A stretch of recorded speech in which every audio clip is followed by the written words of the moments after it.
Hi everyone, welcome back to my channel. Today, instead of doing a gravity ice dye, I'm going to give a go at one of these tray ice dyes.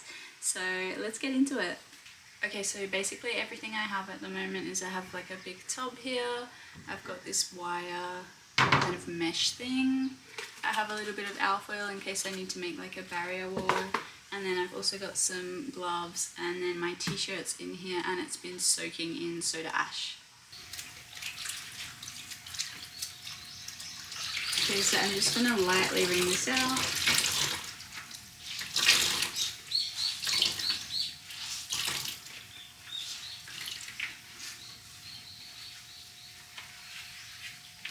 Okay, so here's my t-shirt.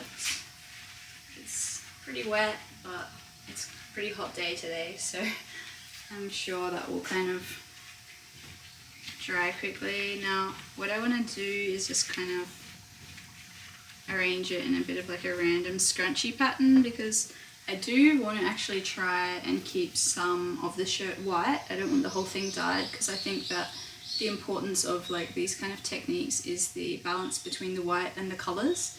So anyway, I'm just going to grab some alfoil and make like a little bit of a wall before I start putting the dye on.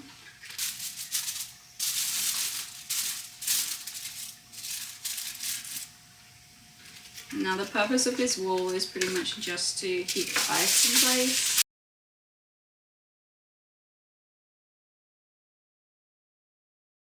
I'm basically just going to start going in there and putting the colours in. I'm using all of these Dharma fiber reactive dyes. They're probably like the best ones to go for ice dyeing, so yeah.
Alright, so that's pretty much what I've done for the dye. Now let's go and grab the ice. Right, so I've got my ice now. I'm just popping it out of the cubes. So let's see what happens. I'm just going to start putting it over the t-shirt randomly.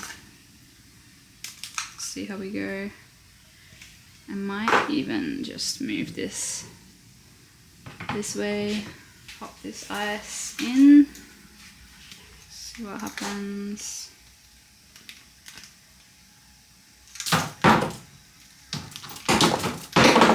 Ooh, okay. That's a bit of a shit thing. This net is definitely not small enough. The ice is falling through it. But anyways, we'll just have to make do with that and save as much ice as I can. I'm just gonna have to like place it on carefully instead of throwing it all on. And you know what, maybe I'm even gonna make this a little bit smaller and a little bit more to the shape of the actual t-shirt. Hopefully this fixes my problem. We'll see what happens.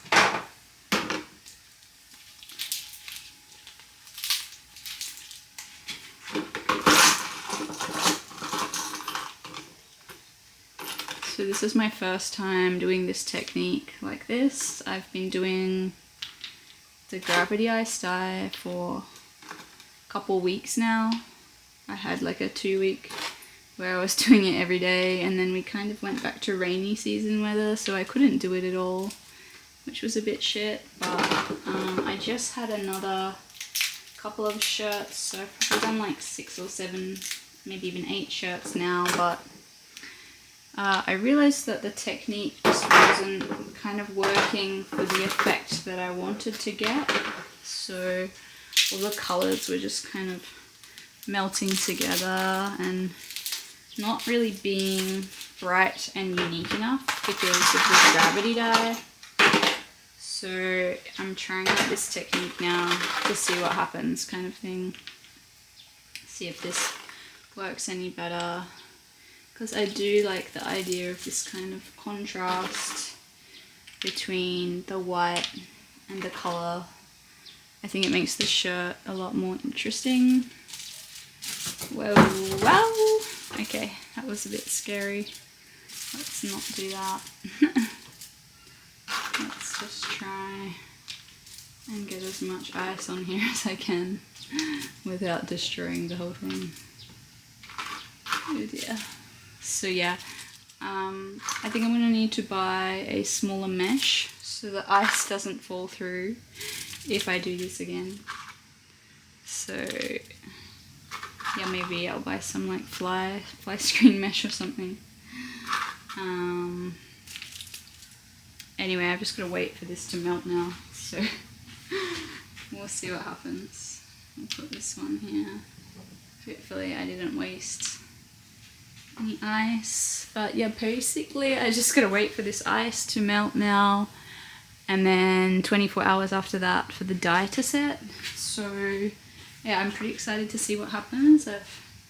Like I said, I've never done a shirt like this before. One thing I will note is that I definitely like the setup of this much better. Trying to get the gravity ice dye bars to hang like evenly so that the dye drips down evenly is a bit of a nightmare in the house I'm living at the moment, because none of the pergola is actually straight. Everything's on an angle. So trying to get something to lean everything off is a bit of a challenge, and I think if I actually have that thinner mesh to go under, this would be like foolproof.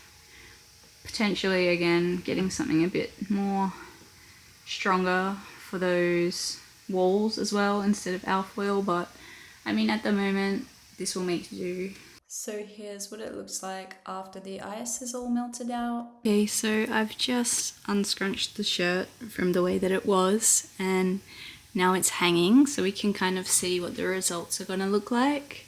I don't hate it, but I don't love it at this point. The green I used is called Lime Pop, and it's kind of meant to be this really light, I don't know what they call brat green at the moment. So I mean, I wish the green just didn't turn out so dark, but I mean it still needs to be washed, so this isn't like the final. The colour will definitely fade a little bit once it's washed. Yeah, this is the back side, and as you can see it's like a lot more, what's the word I'm looking for, like subtle, because the dye wasn't directly on top of it.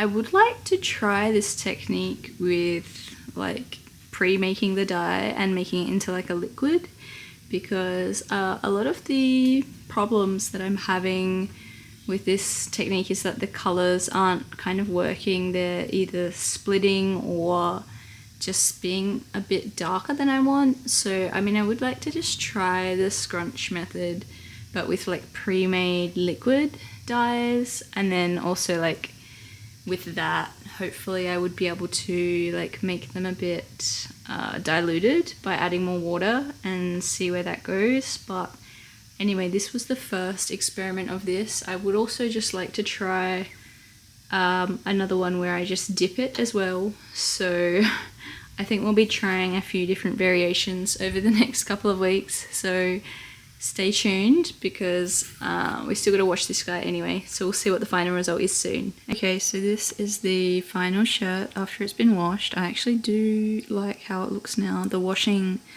obviously helped to get rid of some of the colour, but again, I'm just really disappointed that the green didn't turn out the green that I wanted. Yeah, let's have a look at the back now.